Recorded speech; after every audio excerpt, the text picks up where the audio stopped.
Hello, I'm Mr. Salt, and I'll be your guide through mathematics with financial applications, your key to a math credit. All right, that's the name of the game here. All right, we're trying to get you graduated.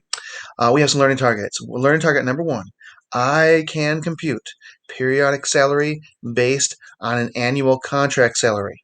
So if I give you the annual contract salary, you'll be able to tell me what the weekly salary is, what the biweekly salary is, what the monthly salary is, and I'll show you how to do that. The other learning target is I can express classified ads as piecewise functions. We'll be working with piecewise functions. I'll show you what that's all about, and we're going to do it in the context of classified advertisements. All right, this whole lesson is really about employment, so that's what we're going forward with. We got some vocabulary here. I'll talk about these a little bit in a second. But an employment agency is an agency which will help you get find employment. There's usually a fee associated with them. They want a certain amount of money, like a certain percentage of your first 4 weeks of pay. Resume is this little document you've got that has your name on it, your address, and your work experience and education and all that stuff to help you find a job and help you look attractive to potential employers.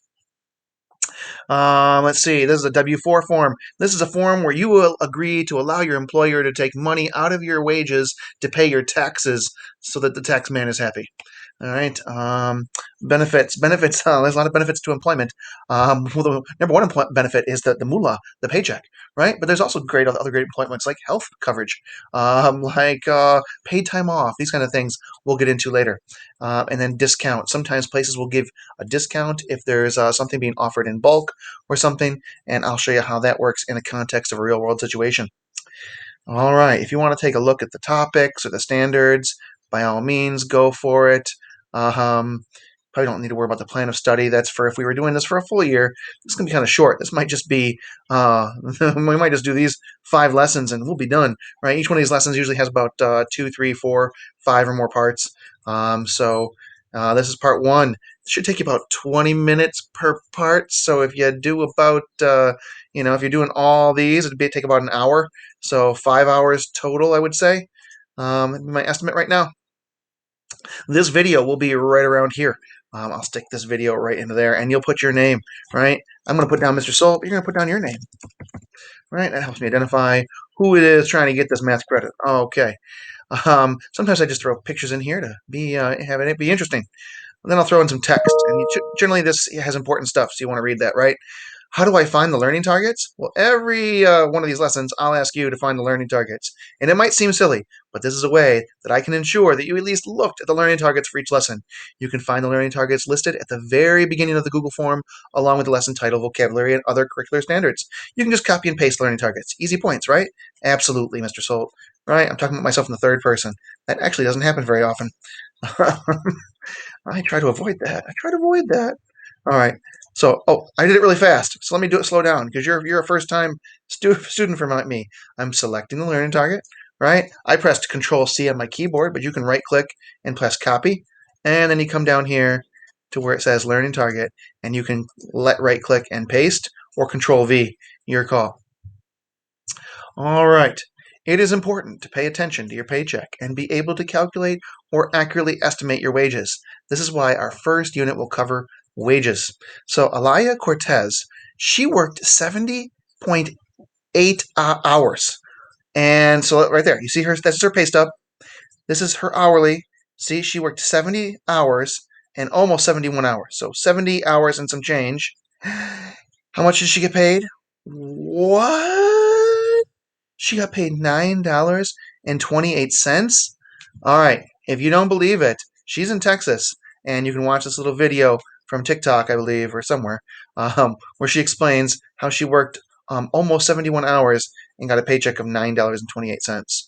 So this is why it's important to pay attention to how much you get paid. Warm up. Your friend Juan gets paid $16 an hour at Walmart.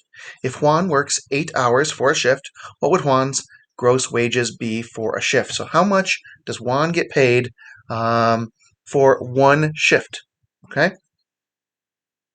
You want to pause the video now and then work on this because you'll learn a lot bit more if you try it on your own. Believe it. You learn more by doing. Okay, great. Through the magic of video, you paused me, and now I'm unpaused, and you trusted yourself to give this a shot. You weren't going to wait for Mr. Salt just to go do this and show it to you. You want to learn this on your own and really open up those filing cabinets in your brain. Okay, here's how we're doing. $16 an hour. So I'm going to do it. I'm going to do it with the work, right? So $16 per hour, right? What's that mean? That means if we work 1 hour, you'll get $16, right? I mean, $16 for every hour. $16 per hour means $16 for every hour worked.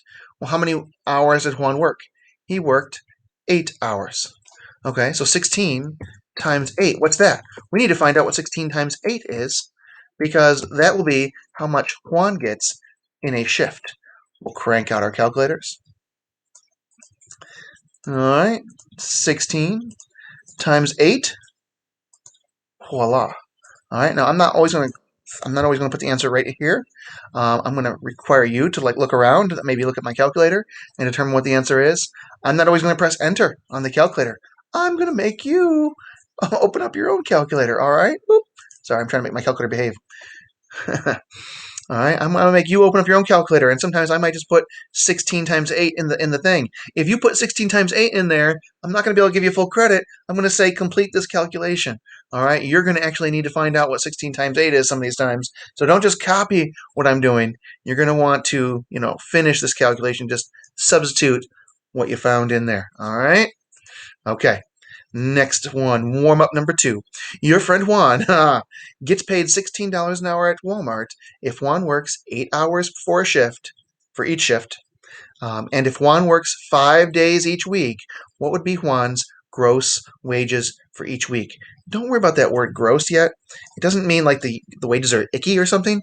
Gross means the money that you get paid before the taxes and health insurance and stuff comes out of it. So it's like your unadjusted pay. Now, you're not actually going to receive your gross wages. Gross wages is what you would get paid in a perfect world if there were no such thing as taxes and no such things as health insurance and all that kind of good stuff. But so gross wages is what you would get paid without all that stuff. Your net pay is what you actually get to take home. That's what you actually get to put in your bank. That's the net pay. Okay? So don't worry about that wages right now. I just want to clarify that vocab for you. You're going to pause me now. You're going to pause me now because you're going to do this on your own. You're at least going to try it. Because I guarantee, because here's the thing, the research says you learn more from getting something wrong than you learn if you get it right. And why is that? It's because when you get something wrong, when you find out the right answer, your brain is surprised. And when your brain is surprised, you actually learn more. So even if you get it wrong, that's okay. I just want you to try because you will learn more by even getting it wrong. But if you don't even try, then you won't be surprised when I show you the answer and you won't learn as much. All right? So give it a try. Okay, great. Through the magic of video, you unpaused me, and let's take a look at this. Okay, so we already found out. What Juan gets paid in a shift, in an 8-hour shift. We need to find out if he works 5 days each week, how much is his gross wages for each week? Okay, well, in that case, 16, right, times 8 again, because he works 8-hour shifts. For each shift, he gets $128 per shift, and then I'm going to multiply this by 5 because I have to look at it for 5 days, right? If he works 5 days each week, then I take what he makes each day, I multiply it by 5, 128 times 5, and this is where I'm going to make you grab your calculator, and I'm going to make you find this on your own. Maybe you want to pause me while you do that, because I'm moving on. All right. Great thing about video, you can rewind, you can pause me anytime. I won't take it personal. I will cough at you sometimes. I'm sorry about that. How do people in different stages in their careers find employment? Well, many students take on after school and summer jobs. Sometimes these are not related to their eventual career choice. They are jobs to meet their growing expectations of being a teenager. Many students find out about these jobs by signs in store windows, the school guidance department, bulletin board postings, and word of mouth. When choosing a career, you usually choose a field of interest. You then need to develop skills in that area. Your career will be based on the training you receive in college and trade school, or as on the job training as an apprentice. All electricians, lawyers, teachers, plumbers, actors, dentists, and so on had to learn their trade and then practice it. How do you go about looking for employment? Well, you could start with a classified ad in the section of a newspaper or online. All right. There are many internet sites available to job seekers. These ads cover all types of employment, from summer jobs for teenagers to careers in all fields. You can also look through through an employment agency. An employment agency, one of our vocab terms, is a business that has lists of job openings. Some employment agencies specialize in certain fields of work. If you are placed in a job by an employment agency, you may have to pay a fee to the agency. When the employer is willing to pay this fee, the job is listed as fee paid. When you decide to apply for a specific job, you'll have to send out your resume to the employer. Resume is our vocab term. A resume is a short account of your education and qualifications for employment. Some employers want resumes submitted electronically online. If the employer is impressed with your resume, you'll be invited to an interview and you might be hired. Once you are hired, you will need to fill out numerous forms, including a Form W-4, Employees Withholding Allowance Certificate. This form is used by employers for income tax purposes. As you embark on your job search, salary isn't your only consideration. Among the other factors, you need to consider benefits, additional compensation from your employer. Benefits can include health and dental insurance, childcare, retirement, and travel expenses. All right, so I am now going to talk about example one. And then I think I will talk about this. No, yeah, I'll talk about the next problem, then I'll end this video, I think. Jeez. Example one, how to find weekly salary from a yearly salary figure. These examples are worked examples. So each one of these things with these little orange, where it says example, it's a worked example. They will provide you an example of how you can work through a problem with the necessary reasoning, steps, and calculations, and the solution. You can use these worked examples to understand how the mathematical skills being taught are used, and each example will be followed up with problems where you will use these skills and techniques of these examples to solve the following problems. All right, so here's the deal. I'm going to show you a worked example, and then I'm going to have some problems for you to work on. Usually what will happen is I'll show you the first one, and then there'll be a multiple choice where you do it on your own. All right, so here's example one. Julianne found a job listed in the classified ads that pays a yearly salary of $41K. What is the weekly salary based on this annual salary? All right, so this is the problem right here, up here. What is the weekly salary based on this annual salary? And then I'm going to show you the solution. Solution. Julianne must interpret what this 41K is. Well, K, as you probably know, stands for $1,000. So Julianne multiplies to compute the annual salary. She takes the 41K, multiplies it by 1,000, and gets 41,000. She's now expressed this 41K in terms of thousands of dollars. The annual salary is $41,000. To compute so we got one part one of this question done. To compute the weekly salary, divide the annual salary by 52. There are 52 weeks in a year. This is so important. We'll go over this over and over again. There are 52 weeks in a year. I'll say it again. There are 52 weeks in a year. This is just something you have to remember because you live in a place in the world where we have a Gregorian calendar. All right. All right. Round to the nearest cent. So you take the 41,000, you divide it by 52, and we'll get $788.46. Sometimes seeing is believing here. So 41,000 divided by 52, $78.46. That one tells us to keep the six the same in terms of rounding. In this class, you'll almost always round to the hundredths place unless I tell you otherwise, or round to the nearest cent. Okay. And the weekly salary for Julianne is $788.46. Someone making $41,000 a year gets a gross salary of $788.46. That's the amount of money that would get paid without any taxes, without any health insurance. What they'll actually get paid is a little bit less than this, probably something more like $600, right? But this is the gross figure before anything's taken out. So to answer this next problem, you can use example one and use the skills and techniques that example one used to solve the next problem. Remember what you've learned in each example. There are usually 4 to 8 work examples in each lesson, and those skills and techniques will build on each other. And apparently I forgot to finish that sentence. My bad.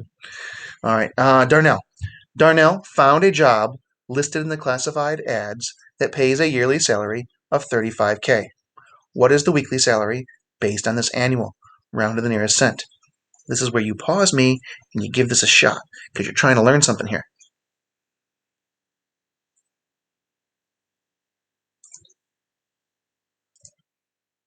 All right, through the magic of video, you unpaused me. All right, Darnell, 35K. What do we do with that 35K? Just like over here, we take this here was 41K. We're going to take 35K and multiply it by 1,000. All right, 35K times 1,000 to find out how much that is in terms of thousands of dollars. It's $35,000. All right, you probably knew that. What is the weekly salary based on this annual salary, round to the nearest cent? All right. Well, you have to remember there are 52 weeks in a year. This is just something you have to have in your head. So we're going to take that 35,000. I'm going to divide by 52 to find the weekly. All right. There's the weekly salary. All right. Round to the nearest cent. Notice that if I'm rounding to the nearest cent, in the thousandths place, there's a 6. I'm trying to round to the nearest cent. I'm trying to round to the nearest, right there, 7 cents. If I'm rounding the nearest cent, that 6 is 5 or greater, which tells me I have to round that 7 up to an 8. So this would be $673.08. All right? Great. So if you need more time, you'll pause me. Otherwise, let's look at this one. Yomari found a job with an annual salary of 67.3K. What is Yomari's monthly, the monthly pay, round to the nearest dollar? Well, when we wanted to find the weekly pay, we took the annual pay and we divided by 52 because there are 52 weeks in every year.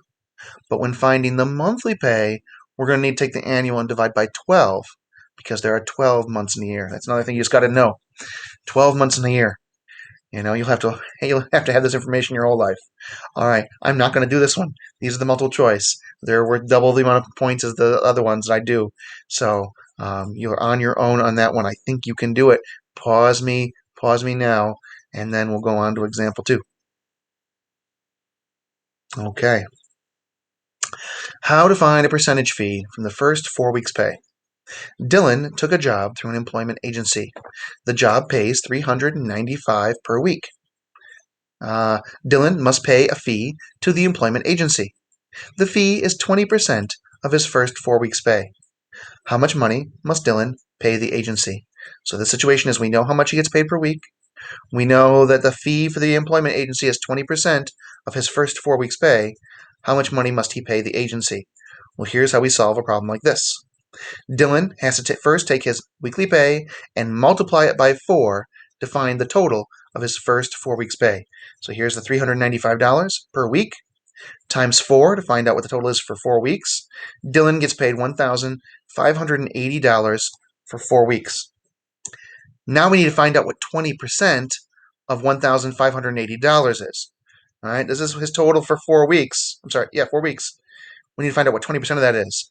Well, to do this, we need to convert 20% into a decimal out of 1. Let me show you how to convert a percentage to a decimal out of 1. Okay, 20%. Let me put 20 in the calculator. 20%. What is it when you get like the full percentage? What's the full, like if something is all the way percent, you can get more than 100%, of course, but 100% means like all of it, right? 100% is the total thing. So a percentage is a number out of 100, right? 20% is a number out of 100. So what we're going to do to convert 20% into a decimal out of 1, because 20% is already out of 100, we're going to divide by 100 to turn it into a decimal out of 1. Okay? You can take any percentage and divide it by 100, any percentage, and divide it by 100, and you'll get this decimal expressed as a decimal out of 1. So 20% here was expressed as a decimal out of 1 becomes 0.20. We take that 1,580, that's how much he got paid for 4 weeks. And to find 20% of that, we take the 20% expressed as a decimal out of 1 and we use it to multiply. right? If I use it to multiply, I get 316. Dylan owes the employment agency $316. That's 20% of what 1,580 is. What you don't want to do, this is a don't do this, right? You don't take the number and then multiply it by 20. That's just going to find out what 20 times 1,580 is, right? He's not going to pay $31,600 to the employment agency. I'm sure they'd love that, but he'd go broke, right? It's going to be 20%. You need to convert the percentage into a decimal out of 1. Okay. Donald. Donald took a job through an employment agency. The job pays $575 per week. Donald must pay a fee to the employment agency. The fee is 20% of his first 4 weeks' pay. How much money must Donald pay the agency? This is where you pause me and you do this on your own because you'll learn more by trying than just watching. I know it feels like when you watch and you passively learn that you're learning 100%, but the research says you're not. This research says that learning by watching is just one element of learning. And then there's, learning by hearing, which that's why I read everything out loud so you can hear it as well as kind of see it. And then there's learning by doing. And when you combine all three, that's the most powerful kind of learning. So if you're only watching and listening, you're robbing yourself of the learning by doing. So don't do that. Do the learning by doing. All right, you unpause me. Let's talk this one through. The job pays $575 per week. He has to pay a fee to the employment agency. The fee is 20% of his first 4 weeks' pay. So just like before, we now take Donald's weekly pay. We need to find out what the first 4 weeks are going to be total. So I multiply this by 4. This will give me all 4 weeks of pay. Right? This is the same as 575 plus 575 plus 575 plus 575. Right? I took 575 4 times. Same thing. Right? That's what multiplication is. It's a repetition of addition. All right? Multiplication is just a repetition of addition. All right, now I need to find what 20% of this first 4 weeks. Well, I'm going to take 20%. I'm going to divide by 100 to get this into a decimal out of 1. Aha, 0.2, right? We already talked about that. So I need to take 20. I'm sorry, I need to pay 2,300. In adult speak, I call this 2,300, but that sometimes confuses people when you're just starting out here. So we'll call this 2,300. But just so you know, as you get along in life, they'll just start calling that 2,300. All right, 2,300 times 0.2. 0.2. That's going to be 20. We're going to find what 20% of 2,300 is. All right, and I'm not going to press enter here. I'm going to make you do it. All right, that's how much Donald will pay the agency. All right. Then it's a multiple choice question. The Alpha Employment Agency is advertising a job in the construction industry. The fee now is 15%. The fee changed. Be careful of that. The fee is 15% of the first month's pay, first 4 weeks. If Xavier accepts the construction job from the Alpha Employment Agency, how much will Xavier have to pay the agency if the job pays $760 per week? All right. You're going to pause me, work on that, and then I'm going to move on. Salah. If Salah takes a similar construction job through the Alpha Employment Agency, and if the job pays $48K per year, and if the agency fee is 15% of her first 4 weeks' pay, how much will she have to pay the employment agency for placing her in the new job? Okay, first you'll have to take that yearly salary, and then so you have to convert this to a yearly salary in terms of thousands. You'll have to divide that number by how many weeks there are in a year. There are 52 weeks in a year, which gives you the weekly pay. And then once you find the weekly pay, you multiply that by 4 to find out what 4 weeks of pay are. And then you'll need to multiply that 4 weeks of pay by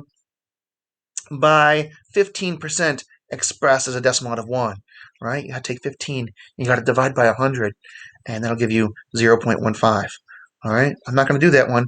After you get done with this, you click submit, and send me. Hopefully, I'll see that in Google Classroom, or maybe send me an email, and then I'll know to grade this thing for you. All right, this is just part 1 of lesson 1. All right. Hope you're doing all right out there. I'm Mr. Salt. Usually I say I'm going to see you in class, but maybe I'll just see you in the halls, all right? Usually that's my tagline is I see you in class, but I'm doing a lot of these videos for people I don't see in class, so have a good one.